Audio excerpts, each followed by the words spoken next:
പ്രിയമുള്ള സഹോദരന്മാരെ, സഹോദരിമാരെ, ഏവർക്കും ദൈവാനുഗ്രഹം എപ്പോഴും ഉണ്ടായിരിക്കട്ടെ. ബിസ്മില്ലാഹിർ റഹ്മാനിർ റഹീം. വതുലു അലൈഹിം നബഅല്ലദീ ആതൈനാഹു. നാം നമ്മുടെ ദൃഷ്ടാന്തങ്ങൾ നൽകിയിട്ട് അതിൽ നിന്ന് ഊരിച്ചാടുകയും അങ്ങനെ പിശാച് പിന്നാലെ കൂടുകയും എന്നിട്ട് ദുർമാർഗികളുടെ കൂട്ടത്തിലാവുകയും ചെയ്ത ഒരുവൻ്റെ വൃത്താന്തം നീ അവർക്ക് വായിച്ച് കേൾപ്പിച്ചു കൊടുക്കുക. അള്ളാഹു എല്ലാ മനുഷ്യരും ദൃഷ്ടാന്തങ്ങൾ നൽകിയിട്ടുണ്ട്. ഈ ഉള്ളവനൊക്കെ ഞാൻ പറഞ്ഞല്ലോ, ഞാൻ 15 വയസ്സ് വരെ ഈ ഒരു നിരീശ്വരവാദി ലൈനിലാണ് ജീവിച്ചത്. നിരീശ്വരവാദി ആവാൻ വലിയ താല്പര്യമായിരുന്നു. പല വ്യക്തികളും എൻ്റെ സ്വഭാവമൊക്കെ കണ്ടിട്ട് ചില നിരീശ്വരവാദികൾ നല്ല സ്വഭാവം, കുട്ടികളോടൊക്കെ വലിയ ഇഷ്ടമാണ് അല്ലേ. ഇപ്പം നെഹ്റു, ജവഹർലാൽ നെഹ്റു കുട്ടികളെ വലിയ ഇഷ്ടം, അദ്ദേഹം നിരീശ്വരവാദി ആയിട്ടാണ് തോന്നുന്നു. അപ്പോൾ നിരീശ്വരവാദി കുട്ടികളെ ഇഷ്ടപ്പെടുന്നത് കാണാം. അവർ ചില ബാലസംഘം വരെ, മാർക്സിസ്റ്റ് പാർട്ടിയുടെ ബാലസംഘം പരിപാടിയുണ്ട്. അവർ കുട്ടികൾക്ക് ഭക്ഷണം, കുട്ടികൾക്ക് വേണ്ടി ചില കളികൾ, ബലൂണ് കളി, മറ്റു കളിയൊക്കെ ഏർപ്പെടുത്തുകയും കുട്ടികൾക്ക് പല വിജ്ഞാന അറിവുകളൊക്കെ കൊടുത്തു കുട്ടികളെ സ്നേഹത്തോടെയൊക്കെ പെരുമാറുന്നത് കാണാം. അതൊരു തന്ത്രമാണ്, ആളെടുക്കാനുള്ള തന്ത്രമാണ്. അപ്പോൾ നമ്മൾ ചെറിയ കുട്ടികൾ, നമുക്ക് അറിയാൻ സത്യം പാടില്ല. നമ്മൾ ആ പുറമെ കാണുന്നത് മാത്രമല്ല അറിയുള്ളൂ അല്ലേ. ചെറിയ കുട്ടികളെ പറ്റിക്കാൻ സുഖമാണല്ലോ ചില സന്ദർഭങ്ങളിൽ. അപ്പോൾ അങ്ങനെ എനിക്ക് നിരീശ്വരവാദികളൊക്കെ പല ഇഷ്ടമായി ചെറുപ്പത്തിൽ, അവരുടെ പ്രവർത്തനങ്ങളൊക്കെ. പിന്നെ കുറേയൊക്കെ അറിവുള്ളവരും കുറേ വായനാശീലമുള്ളതൊക്കെ ആയതുകൊണ്ട് എൻ്റെ കുടുംബത്തിൽ അങ്ങനെ വ്യക്തി ഉണ്ടായിരുന്നു. അദ്ദേഹം കാണാനും സുന്ദരനായിരുന്നു, നല്ല സ്നേഹം, നമ്മളോടൊക്കെ വലിയ സ്നേഹമായിരുന്നു. അപ്പം എനിക്ക് നിരീശ്വരവാദി ലൈനിലൂടെ താല്പര്യമായിരുന്നു. എൻ്റെ ഉമ്മ വിലക്കും, കൊന്നുകളയുന്ന നിരീശ്വരവാദത്തിലേക്ക് പോയി കഴിഞ്ഞാലെന്ന് പറയും. പക്ഷെ അത് ഞാനൊന്നും വലിയ കാര്യമാക്കിയിട്ടിരുന്നാലും എനിക്ക് നിരീശ്വരവാദി ആവാമായിരുന്നു. കാരണം എൻ്റെ ഉമ്മക്ക് ഞാൻ എന്ത് പറയുന്നു അതാണ് ഉമ്മൻ്റെ ഇഷ്ടം. നമ്മളിപ്പോൾ നിർബന്ധിച്ച് കഴിഞ്ഞാൽ പിന്നെ അത് ഉമ്മ സ്വീകരിക്കുമെന്ന് എനിക്കറിയാം. പക്ഷേ മറ്റു പല പ്രശ്നങ്ങളും നമ്മുടെ കുടുംബക്കാരും എല്ലാവരും നമസ്കാരമുള്ളവരും ഒക്കെയാണ്. അപ്പോൾ അതൊരു വലിയ തലവേദനയായി മാറും. എങ്ങനെയായാലും അവർ കാണുമെന്ന് ചോദിക്കും. അങ്ങനെയാണ് നിസ്കാരക്കാരനായി മാറുക അള്ളാഹുവിൻ്റെ അനുഗ്രഹത്താൽ. പിന്നെ 10ാം ക്ലാസ്സിൽ വിജയിക്കാൻ വേണ്ടിയിട്ടും ഒക്കെയാണ് നിസ്കരിച്ച് പരീക്ഷ സീറ്റ് കിട്ടാനും കോളേജ് സീറ്റ് കിട്ടാനും വേണ്ടിയിട്ടാണ് നിസ്കാരക്കാരനായത്. അപ്പോൾ അൽഹംദുലില്ലാഹ് അള്ളാഹുവിൻ്റെ അനുഗ്രഹത്താൽ ലക്ഷ്യം നിറവേറ്റിക്കൊണ്ടിരിക്കുകയാണ്. നിസ്കാരം കൊണ്ട് ലക്ഷ്യം. അപ്പം പറഞ്ഞു വന്നത്, അള്ളാഹു ദൃഷ്ടാന്തങ്ങൾ നൽകുന്നു. എല്ലാവർക്കും ദൃഷ്ടാന്തങ്ങളുണ്ട് നമ്മളെ ജീവിതത്തിൽ. ഇപ്പം അപ്പോൾ ആ സമയത്ത് ഞാൻ പറഞ്ഞല്ലോ, ഈ 15 വയസ്സ് വരെയുള്ള കാലങ്ങളിലും അള്ളാഹുവിലേക്ക് എടുക്കാൻ വേണ്ട ഒരുപാട് സംഭവങ്ങൾ എനിക്കുണ്ടായിട്ടുണ്ട്. ശക്തമായ വയറുവേദനയൊക്കെ ചിലപ്പോൾ എനിക്ക് ഉണ്ടാവുന്നുണ്ട്. എനിക്ക് പല രോഗങ്ങളുമൊക്കെ എളുപ്പം പിടിപെടുന്ന ആളാണ്. വെച്ചാൽ പനി, അങ്ങനത്തെ അസുഖം, എൻ്റെ ശരീരം വളരെ നല്ലൊരു ശരീരം കൂടിയാണ്. കാരണം വെച്ചാൽ മറ്റ് അണുക്കളൊന്നും ശരീരത്തിലേക്ക് കയറാത്ത വിധത്തിൽ സംരക്ഷിക്കുന്ന ഒരു ശരീരമാണ് അള്ളാഹു എനിക്ക് നൽകിയിട്ടുള്ളത്. അതുകൊണ്ട് എന്തെങ്കിലും കേടായ ഭക്ഷണം കഴിച്ച ഉടനെ ഛർദ്ദിക്കുകയും വയറിളക്കം പിടിക്കുകയൊക്കെ ചെയ്യും. വീട്ടിലെ മറ്റുള്ളവർക്കൊന്നും പ്രശ്നമില്ല, എനിക്കത് പ്രശ്നമാണ്. അത് നല്ല ശരീരത്തിൻ്റെ ഗുണമാണ് എന്നാണ് പറഞ്ഞത്. അത് നല്ലത് മാത്രം എടുക്കുക, ചീത്തത് ഒഴിവാക്കുക എന്നുള്ളത്. അപ്പോൾ എനിക്കൊക്കെ ശക്തമായ വയറുവേദനയും മറ്റു വയറുകളൊക്കെ ഉണ്ടാകുമ്പോൾ ഞാൻ ആത്മാർത്ഥമായുള്ളവരെ പ്രാർത്ഥിക്കും. പക്ഷേ ഞാൻ നിസ്കരിക്കും, ഒറ്റ നിസ്കാരം ഒഴിവാക്കില്ല എന്ന് ആത്മാർത്ഥമായിട്ട് ഞാൻ പ്രാർത്ഥിക്കുകയൊക്കെ ചെയ്യും. പക്ഷേ അത് 1-2 ദിവസം ഉണ്ടാവുന്ന നിസ്കാരം പിന്നീട് പഴയ അവസ്ഥയിലേക്ക് തന്നെ പോവുകയും ചെയ്യും. അങ്ങനെ ജീവിതത്തിൻ്റെ പല സന്ദർഭങ്ങളിലും അള്ളാഹുവിനോട് ഞാൻ ആത്മാർത്ഥമായി പ്രാർത്ഥിക്കുമ്പോൾ അതെനിക്ക് അള്ളാഹു സാധിപ്പിച്ച് തന്നിട്ടുണ്ട്. എന്നിട്ട് പോലും ഞാൻ അതിൽ ഊരിച്ചാടിപ്പോയി. പക്ഷേ ഒടുക്കം എന്തോ അള്ളാഹുവിൻ്റെ അനുഗ്രഹം കൊണ്ടോ എൻ്റെ മാതാപിതാക്കളതോ കൊണ്ടോ ഞാൻ ഈ ഏകദേശ വിശ്വാസത്തെ തിരിച്ചെത്തി. അള്ളാഹുവിൻ്റെ അനുഗ്രഹം എന്ന് വേണമെങ്കിൽ പറയാം, എൻ്റെ കഴിവല്ല ഒന്നും. അപ്പോൾ പറഞ്ഞു വരുന്നത്, ഇങ്ങനെ ദൃഷ്ടാന്തങ്ങൾ ഒരുപാടുണ്ട്. പക്ഷേ ഇതൊക്കെ ചില ആൾക്കാർ ഇതൊക്കെ കണ്ടാലും പഠിക്കില്ല.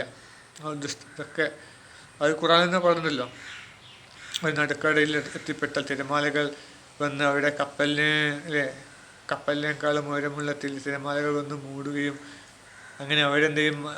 പ്രാർത്ഥന അള്ളാഹുവിനോട് മാത്രം പ്രാർത്ഥിക്കുകയും പിന്നെ അള്ളാഹു കഴിയിലേക്ക് രക്ഷപ്പെടുത്തിയാലോ അവർ അള്ളാഹുവിൽ പങ്കു ചേർക്കുകയും ചെയ്യുമെന്ന് ഖുർആനിൽ തന്നെ പറയുന്നുണ്ട്. അതുപോലെ തന്നെ ഈ ജാമിദക്കും ജബ്ബാറിനും അങ്ങനത്തെ ടീമുകൾക്കൊക്കെ അള്ളാഹു ഒരുപാട് ഇങ്ങനത്തെ പല പ്രതിസന്ധികൾ കൊടുക്കുന്നുണ്ട്. ആ പ്രതിസന്ധികളിലൊക്കെ അവർ അള്ളാഹുവിനോട് പ്രാർത്ഥിക്കുകയൊക്കെ ചെയ്യുന്നുണ്ടാവും. പക്ഷേ അവർ രക്ഷപ്പെടുമ്പോൾ രണ്ടാമതും അവർ എന്ത് ചെയ്യും? പരാവസ്ഥയിലേക്ക് പോകുന്നതാണ്. എല്ലാം ഞാൻ മനസ്സിലാക്കിയിടത്തോളം 15 വയസ്സിന് ശേഷം അല്ലെങ്കിൽ 20 വയസ്സിന് ശേഷം വീണ്ടും നിരീശ്വരവാദത്തിൽ നിൽക്കേണ്ട ഒരു സാഹചര്യം മനുഷ്യന് വരില്ല.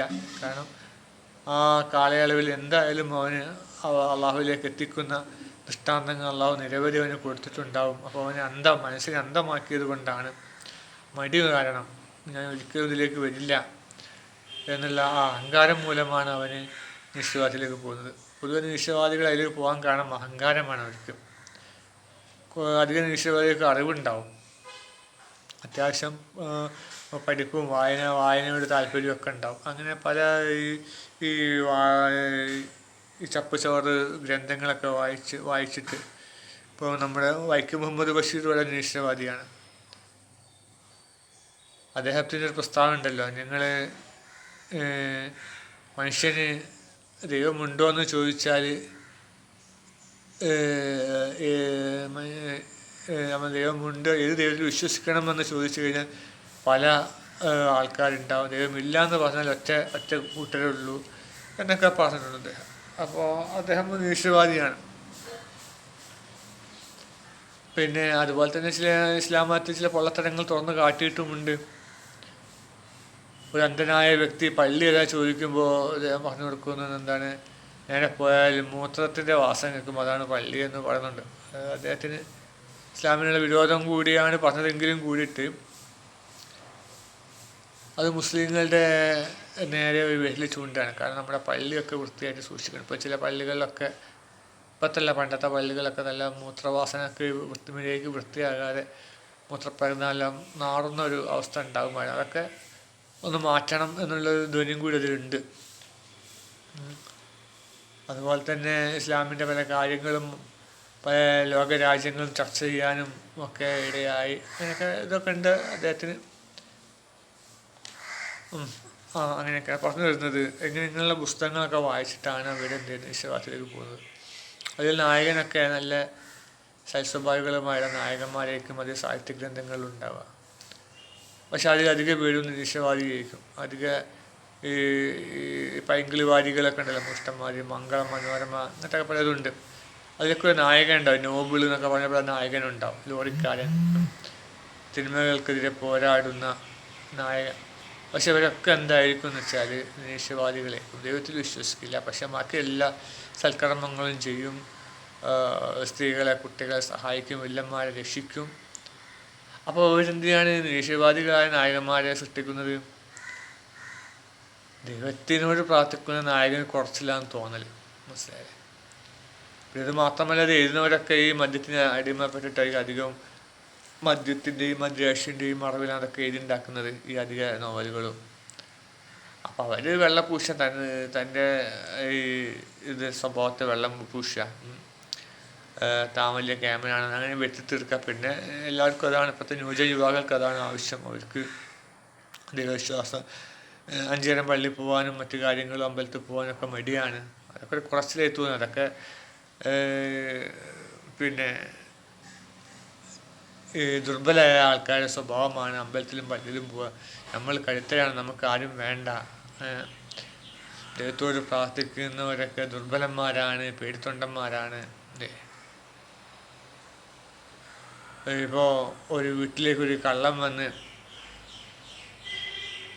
ഉടനെ നമ്മൾ മറ്റൊരാളുടെ സഹായം തേടി, അടുത്ത അയൽവാസിയുടെ സഹായം തേടി കഴിഞ്ഞാൽ ഒരു പുരുഷൻ ആ വീട്ടിലെ ഗൃഹനാഥനാണ് കൂട്ടുക. അദ്ദേഹം വേഗം തൊട്ടടുത്ത അയൽവാസിയെ വിളിച്ച് കള്ളനെ ഓടിച്ചു.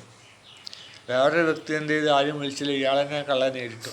അതിൽ ഏതാണ് മഹത്തരം, ജനങ്ങൾക്ക് ഇഷ്ടപ്പെടുക ആരെയാണ്? രണ്ടാമത് പറഞ്ഞ ആളാണ്. അയാൾ ഒറ്റയ്ക്ക് കള്ളനെ നേരിട്ടു. മറ്റേയാൾ അയൽവാസികളെ വിളിച്ച് സഹായം തേടി 3-4 അയൽവാസികൾ ഓടി വന്ന് കള്ളനെ നേരിട്ടു. അത് ഏറ്റവും മഹത്തരം. പിന്നെ ആരാധനയ്ക്ക് പാത്രമാവുന്ന വ്യക്തി ആരും രണ്ടാമത്തെ ആളായിരിക്കും. അയാൾ ഒറ്റയ്ക്ക് നേരിട്ടു. മറ്റേയാൾ മറ്റൊരു സഹായം തേടി. അതുപോലെ തന്നെ ദൈവത്തിൽ വിശ്വസിക്കുക, ദൈവത്തിൽ സഹായം തേടുന്ന ഒരു നായകനൊക്കെ കുറച്ചിലായിട്ട് തോന്നുന്നുണ്ട് അധിക കഥാകൃത്തുക്കൾക്കും. അതുകൊണ്ടാണ് അവരെന്ത് ചെയ്യുന്നത്, നിരീശ്വരവാദികളായ നായകനെ വെക്കുന്നത്. അമ്പലത്തിലും പള്ളിയിലും പോവില്ല, പക്ഷെ എല്ലാ സൽക്കർമ്മങ്ങളും ചെയ്യും. അങ്ങനെയുള്ള മനുഷ്യരും ഭൂമിയിൽ ഉണ്ടാവില്ല.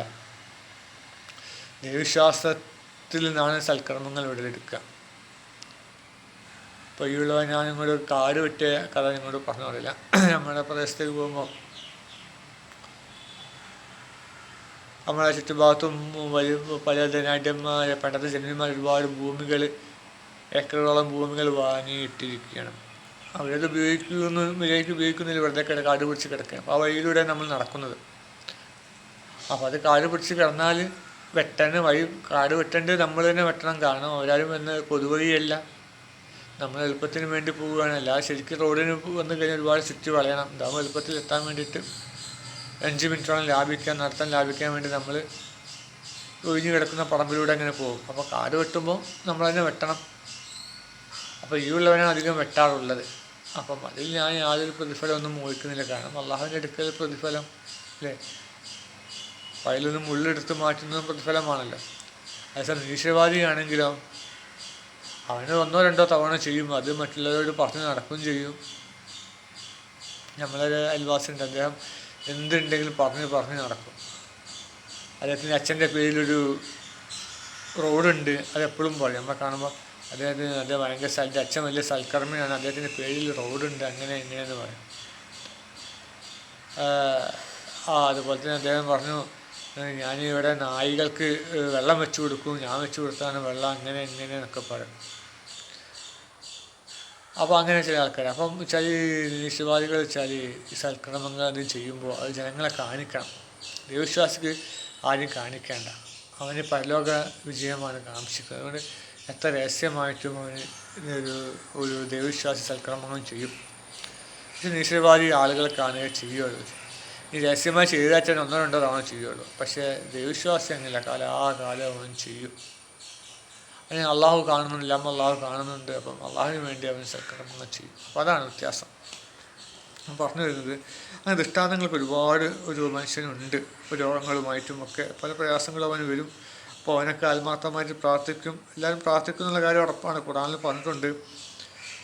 ഈ കപ്പലത്തെ കഥ ഞാൻ പറഞ്ഞല്ലോ, തിരമാലകൾ വന്ന്. അപ്പോൾ എല്ലാവർക്കും ഇപ്പോൾ പ്രശ്നങ്ങൾ വരുന്നുണ്ട്.